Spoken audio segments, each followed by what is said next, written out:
Hi brothers and sisters, Naomi back for a short video probably. I actually pinned a comment under one of my videos. It was Mikael will stand for Israel was the name of the video. And I pinned it there because I didn't really have anywhere else to put it.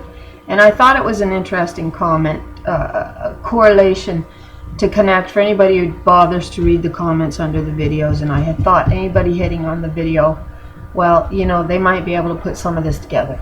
So I thought it was important enough, I got thinking about it, to actually make a video and read the comment that I wrote, because it's a very lengthy one and maybe not all that easily understood unless you're picking this theology up, and most aren't. But this is the comment, okay? And this is based on my understanding and my study of Jeremiah 23, which we did in several of the videos. It's included in much of the studies that we've been doing, in many of the studies that we've been doing. And Ezekiel 38, the correlation that it has to Ezekiel 38. And there's no bypassing the understanding once you understand that it is she that is addressing those men. That's what you need to understand, quite simply. So this is the comment that I wrote, and again, I'm probably going to have trouble reading it because it's very small, it's very tight together, it's not double spaced, so it's hard to read and keep track of, so forgive me if I lose my place from time to time. But this is what I wrote under the video. It said, "Can't help but to see a strong correlation between these two verses, as word and sword are actually interchangeable in many cases in the Bible. So see if you can see a correlation between the verse in Jeremiah 23 and Ezekiel 38. Now I don't have them up. I actually have a different passage up. But I'm going to go to them right now. I should have went to them earlier. Forgive me for this. Okay, so we'll go to Ezekiel 38 is there. I should mark that with a paper. Okay, so Ezekiel 38 is there. Just so we can go back and forth on these. And Jeremiah is, what is it, 23. Okay, so we're going to be looking at Jeremiah 23 and Ezekiel 38 are the two passages that we're actually going to look into a little bit. We're going to see if we can see a correlation between the two. And this is a very strong correlation in my opinion. You don't have to agree, and that's fine. We're allowed to do that. We're allowed to disagree with each other. And so here we go. Jeremiah 23 is all about the men who spoke about the burden of the Lord. Now we did a video on this a long time ago. I actually can't remember right off the video's title. So again, I'm going to actually go in and I'm going to look at the title here. Okay, so the title is, what is it called?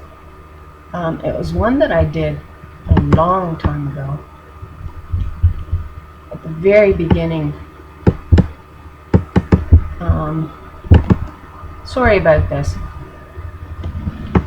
Okay, the video was called, and this was all to do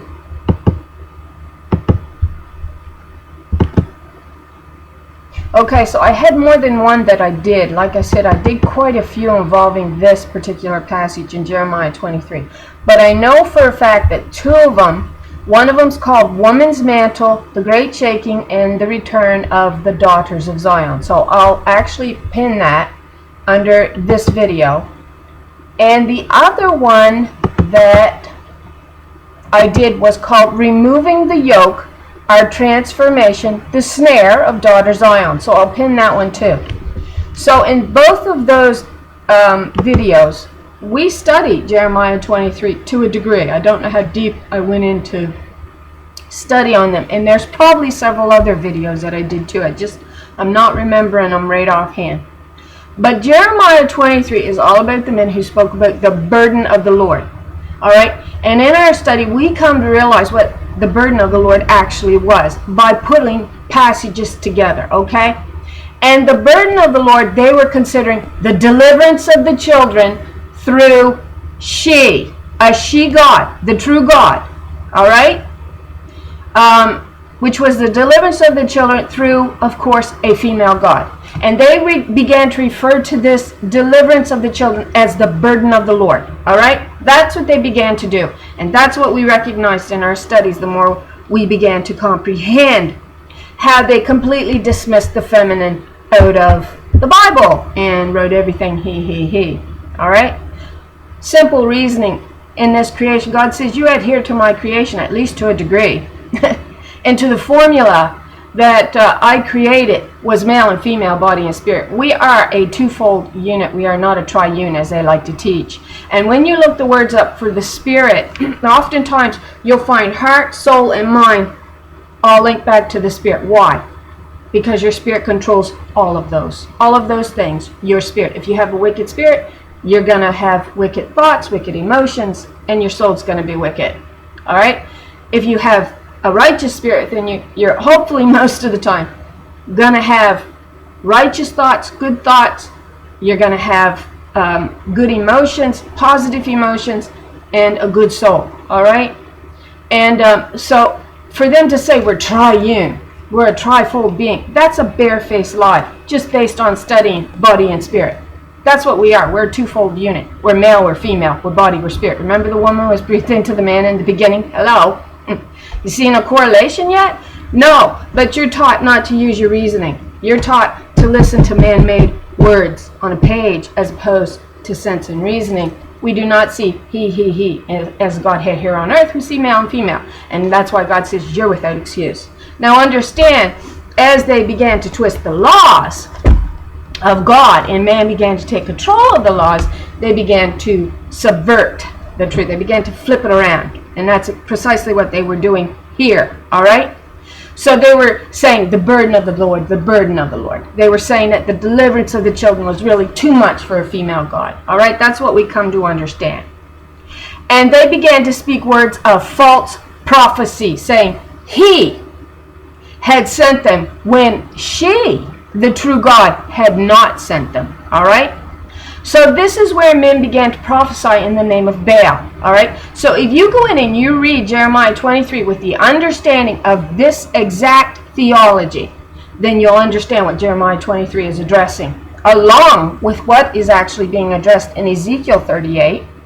And if you go in and you watch them 2 other videos, you'll find they correlate to other passages as well. That fills out this deeper understanding, if you're willing to open up your sense and reasoning instead of letting men cut you off at the knee. Now, I'm going to address something here before I continue on.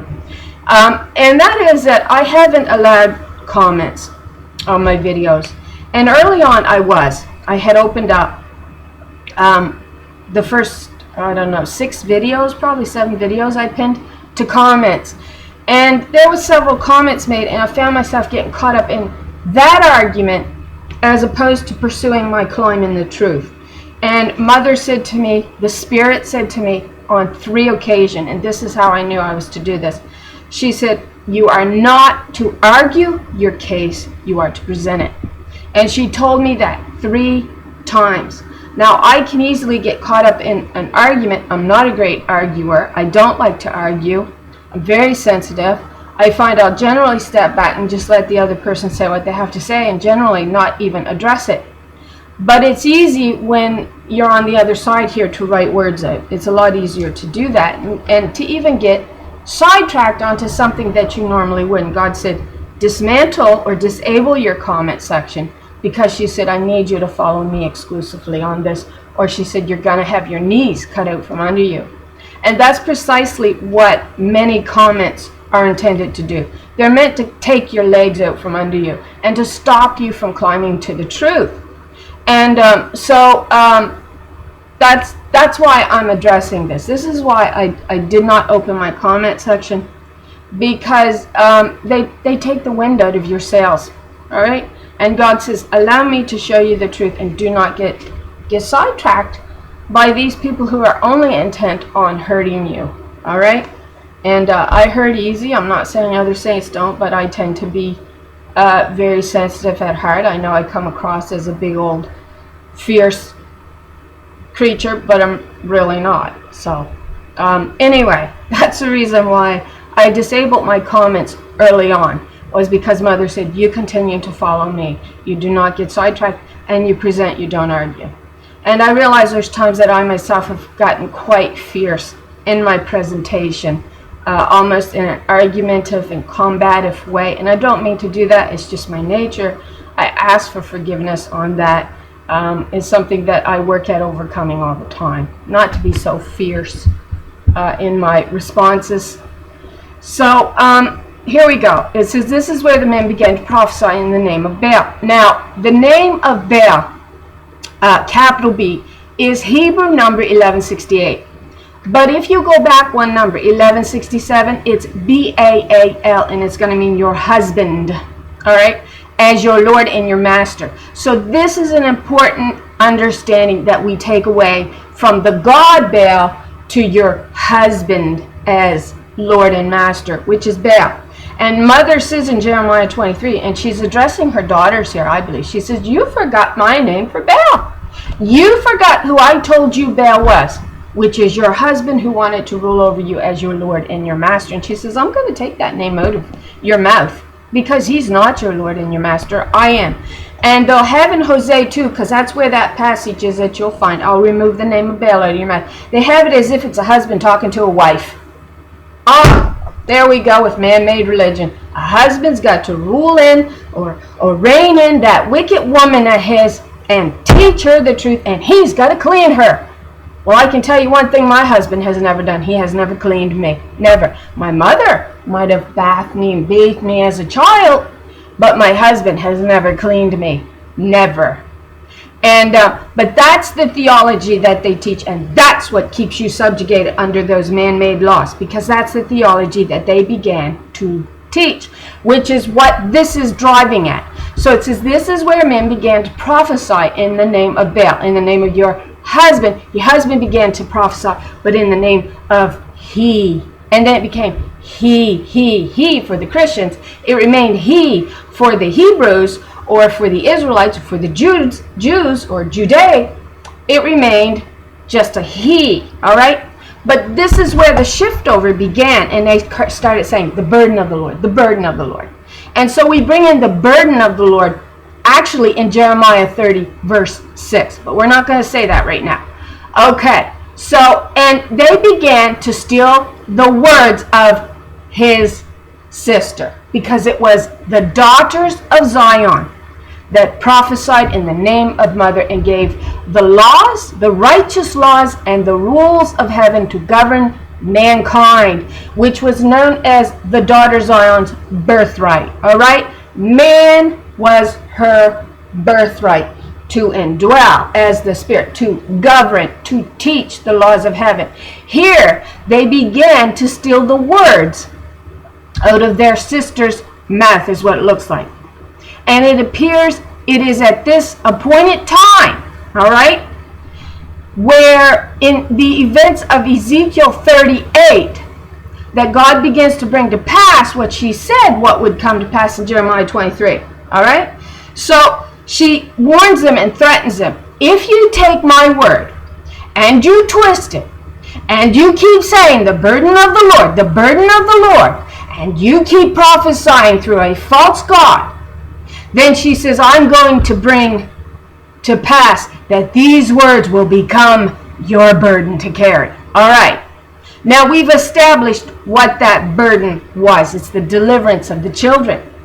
Now the events in Ezekiel 38 are those events fulfilled by that threat that Mother God made to them in Jeremiah 23. Now, I hope I said that in a manner that you can comprehend, okay? But really, if you go watch them other two videos, and I will pin them under this one so you can just hit, hopefully, and it'll take you to them. And you should watch them and understand how they began to really take control of the word and to then begin to shape it as a he or a he, in the manner that they want it to shape it, which then becomes their burden to carry, which is the events that unfold in Ezekiel 38. So let me read it here. And it appears it is at this appointed time, which are the events of Ezekiel 38, that God begins to bring to pass what she said would come to pass in Jeremiah 23, that every man's word, sword, all right? Word is equivalent to sword in most passages, once you understand. But that every man's word, sword, would become his burden, it says. Ezekiel 38:21. What does it say? And I will summon a sword against Gog on all my mountains, declares the sovereign Lord. Who's the sovereign Lord, as we've come to understand? The sovereign Lord here is 136. That's daughter Zion, whom mankind rejected a covenant with, as the righteous spirit that would govern the body. She was the righteous spirit that had initially been given to man in a covenant, and they rejected her righteous rule, determining that they wanted a harlot in covenant with them, whereupon they would write and govern them themselves, which is where this is the beginning of the twisting of the word. Actually, it began a long time ago, but and we've done videos on that. But it says, and I will summon a sword against Gog on all my mountains, declares the sovereign Lord. 136, that's daughter Zion. Every man's sword, word, all right, in brackets, I put word, will be against each other. What do we got going on right now? We got religion against religion. We got word against word. We got sword against sword. Word against word. Now join that to what God threatened would happen with their lies and the twisting of her word if they did not stop. So in Jeremiah 23, verse 36, this is what she said. And the burden of the Lord shall ye mention no more. For every man's word, sword, shall be his burden. All right? His to carry. For ye have perverted the words of the living God, of the Lord of hosts, our God. That's mother. And she gives her truths to her daughter Zion, which she then gives in covenant to man. All right? Which is her creation. Then this understanding links us to the passage in Isaiah 46, where the images, which come by way of speaking lying words, which are idols, that are now become burdensome to carry, which is representative of their own words that have gotten heavy and they can't make sense out of them, and they men have fallen for their own lies, their snares, their own snares set by their own hands, and they cannot deliver the burden, the children, because only the women, or only the woman, the righteous spirit, daughter Zion, could do this and can do this, and because of the lies of the false prophets, right? So the threat is coming true. It's fulfilling itself because they didn't adhere to what she was telling them. So, where am I now? It says, their lying words have become a sword against them. Through each other's lying words that are prophesied falsely, they have all turned on each other with their swords, with their words, with their false religion, which is the burden that has fallen on them because of their false prophesying. In the beginning, these men, and it is men, were joined together to turn on the righteous daughter Zion and to steal her words that had been sent by Mother God to deliver the children, the burden.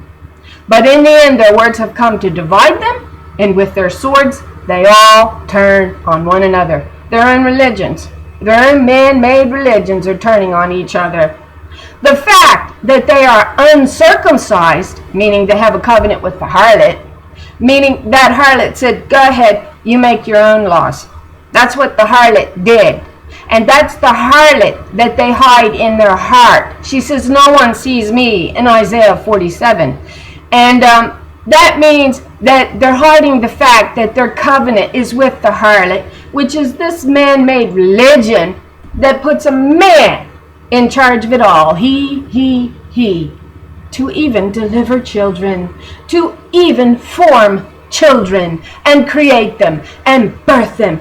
It's a he. And she says, if you keep twisting my words, she says, your own word is going to come back on you just like a sword.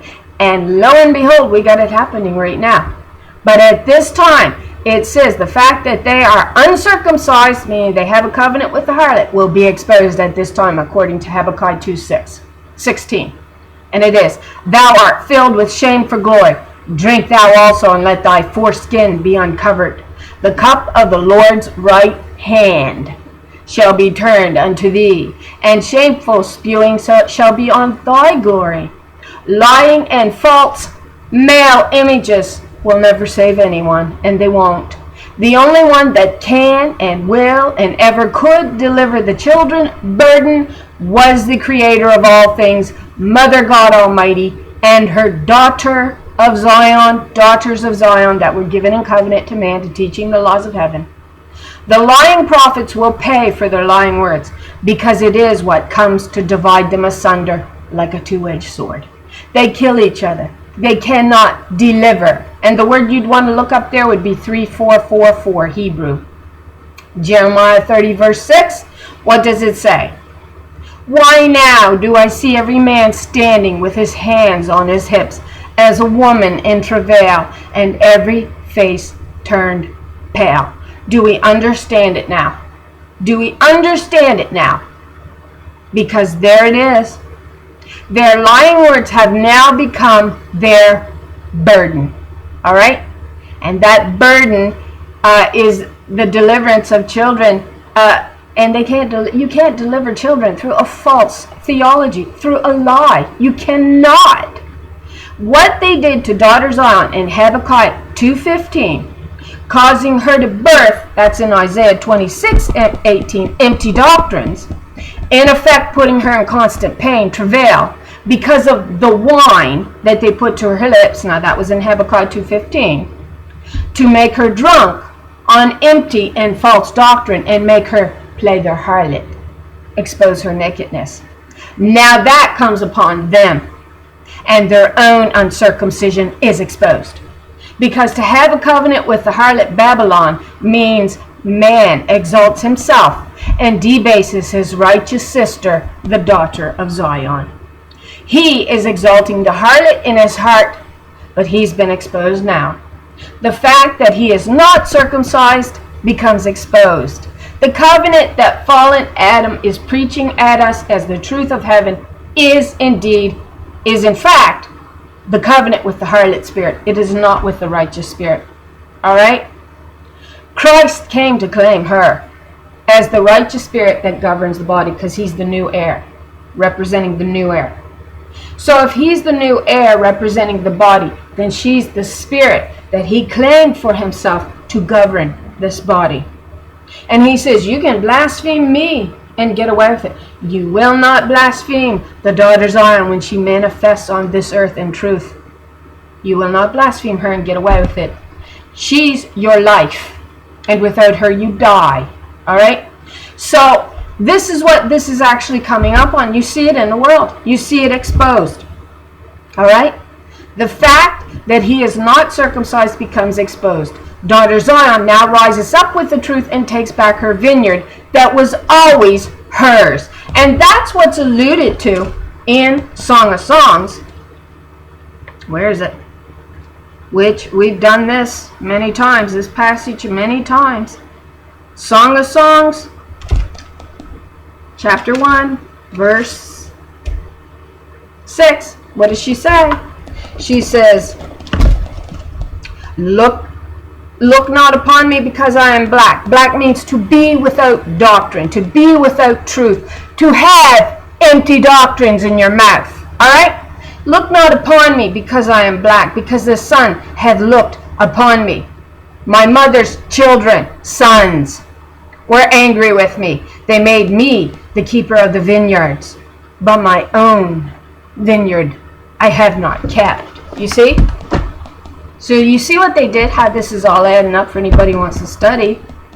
And so she now rises up with the truth and takes back her vineyard. That was always hers. The birthright belongs to the daughter of Zion. It does not belong to no man. It never did. That was part of the lies that they started spinning off. And Mother says, those lies is going to turn on you and they're going to become a sword and they're going to kill you.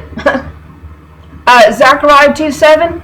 Deliver thyself. They don't like to put daughter Zion, but they have no problem saying daughter of Babylon. It's daughter Zion. Deliver thyself, O daughter Zion, that dwellest with the daughter of Babylon. She's always been here, and she is called the key of David laid upon his shoulder. Do you understand that?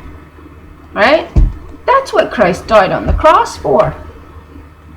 So she could rise up and stop buying in to these lies of man-made religion. Let the Spirit lead you into all truths, because that's what the Spirit's role is. All right, now I'm at 25 minutes. I don't know. I was gonna do, and I might, let me see here. How long is this? It's not very long. All right, so I might just read through it quite quick.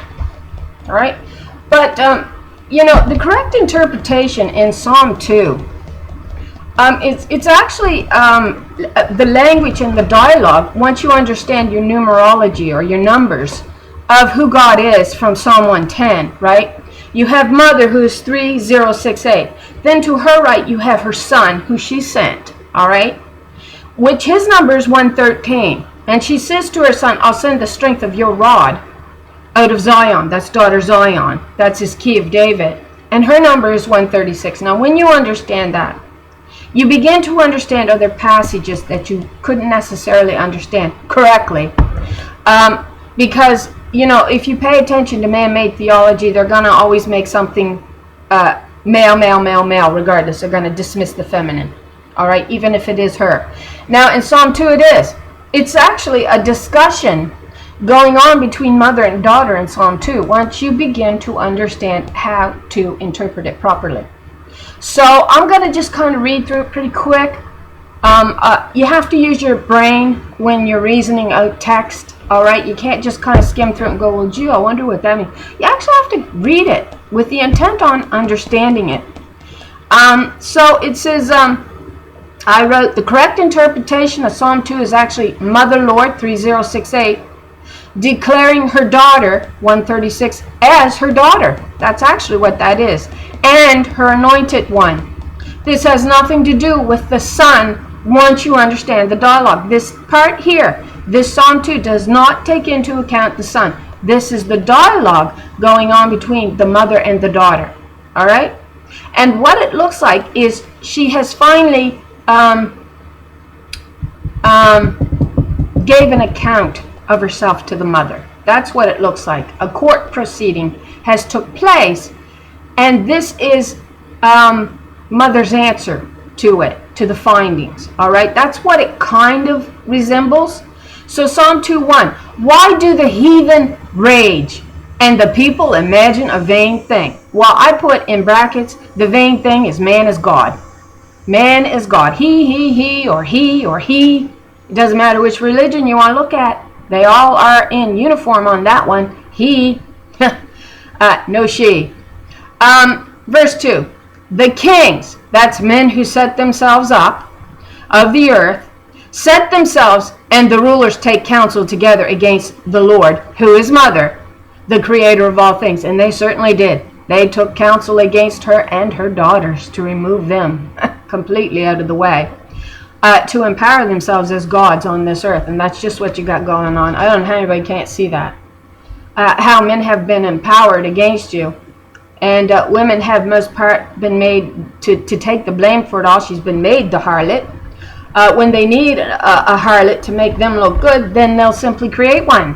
It's quite easy for them to do, really. Being in charge of the laws now, it's really quite easy for them to do. So this is what the men are saying against her, 3068, anointed one, in verse 3. All right? So, and the anointed one is daughter Zion. So, because that's the only number that gets mentioned here, is 136, and mother's number, which is 3068. There's no mention of 113. He's not here, all right, though they have it as a son. This is the daughter's appointment right here. Let us break their bands asunder. So this is what the men are saying against Mother God's 3068, anointed one, which is daughter Zion in verse 3. Let us break their bands asunder and cast away their cords from us. At least that's my current understanding of it. They do not want the law of heaven, so therefore they do not want mother cord, umbilical cord, is what I got there. So they want to break that band asunder. They don't want her as their mother. That's what they're saying. So in effect, daughter Zion's mother is mother from above, which is 3068, which then becomes mother of men, which is daughter Zion. And she claims men as her birthright. All right, because she's the righteous spirit that governs the body. Are we understanding that? All right. Verse 4. She that sitteth in the heavens shall laugh. I was once told in a dream that God is the great reveler. I woke up with that phrase on my tongue. It said, I woke up with actually two. God is the great reveler. And it says, the Lord here is 136, shall have them in derision. What does derision here mean? It's 3932. To mock, deride. It comes up also in 2 Kings 19:21 with the daughter of Zion and mother Jerusalem, which are enthroned between the cherubim there. If you go pull up that passage in 2 Kings 19:21, she does the same thing there. She has despised you and mocked you. That's the virgin daughter Zion doing that. And you have the same word here. The Lord shall have them in derision. She's mocking them is what she's doing. And you get that clear reference in 2 Kings 19:21. All right? So daughter Zion speaks, and it is her wrath, 136, and Psalm 110, that strikes through kings in the day of her wrath. And that's what she's addressing here. She that sitteth in the heavens shall laugh. The Lord shall have them in derision. She's striking through kings in the day of her wrath. That's an allegory, an allusion to. Verse 5, then shall she speak unto them in her wrath. They've never heard her speak yet. She's getting ready to. And she will vex them in her sore displeasure.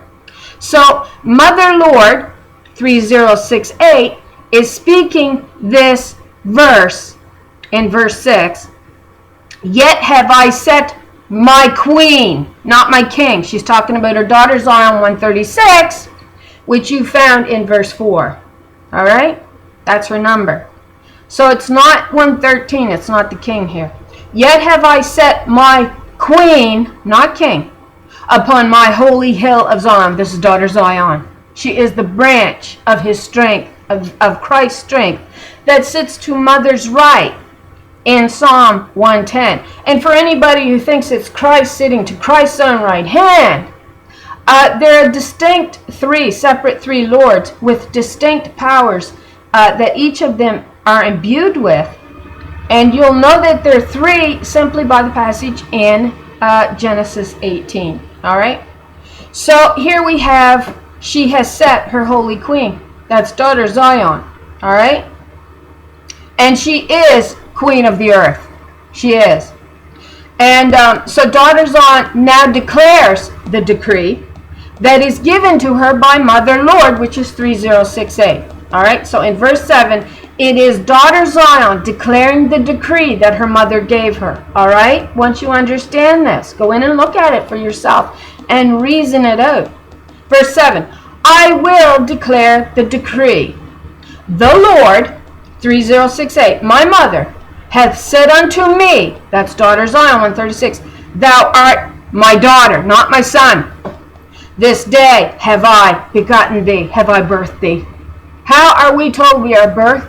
We are birthed through truth. This daughter is birthed through truth taught to her in the Spirit. All right.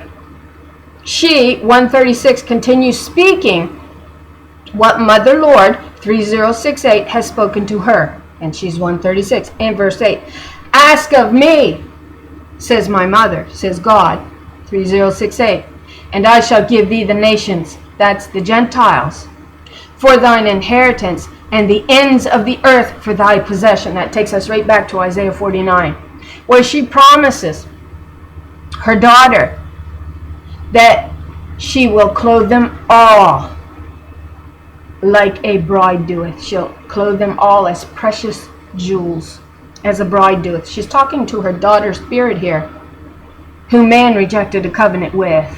And she says, they will all come back to you. She says, I'll enlarge in your birthright. You will not only possess Israel as your birthright, you will now possess all of the Gentile nations.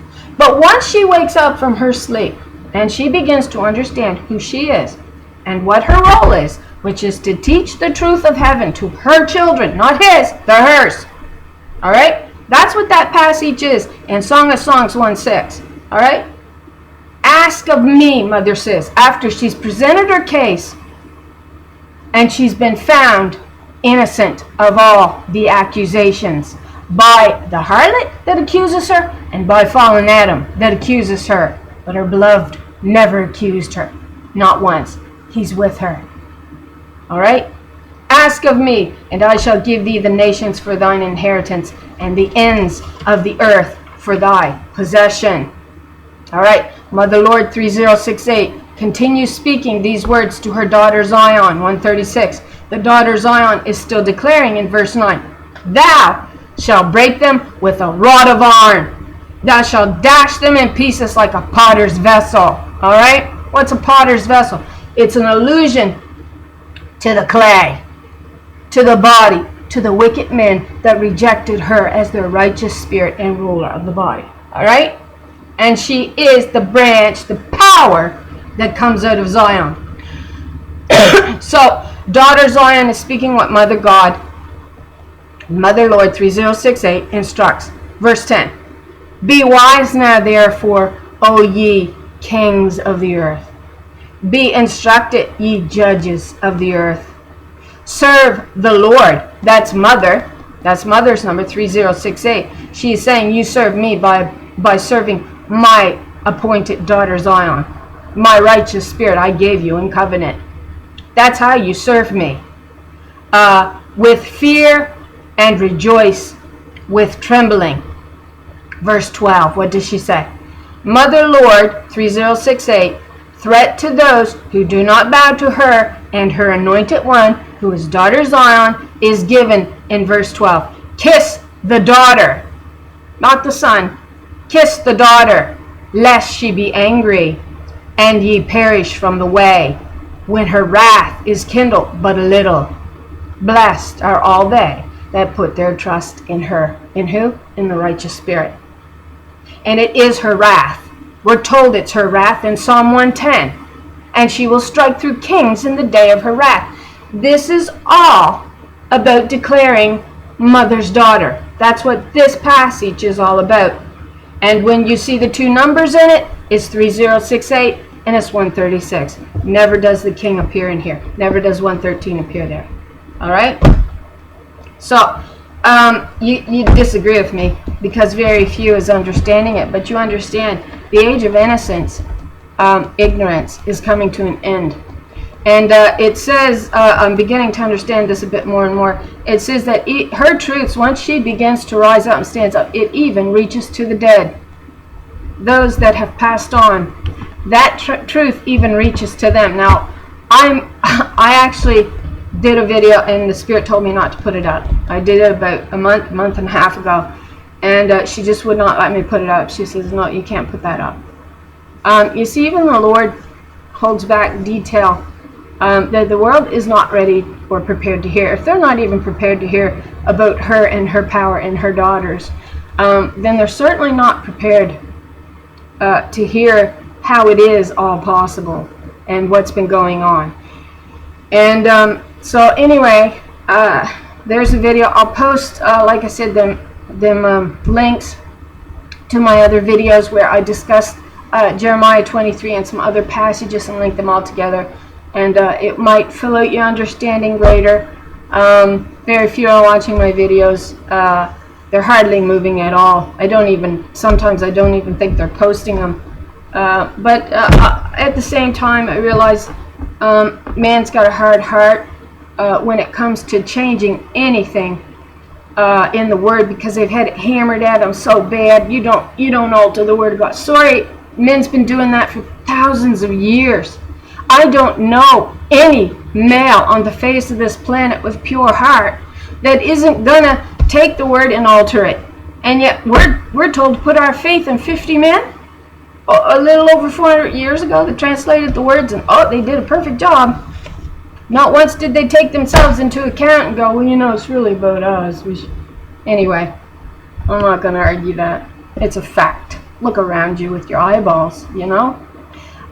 So anyway, thanks for watching my video. Hope you do.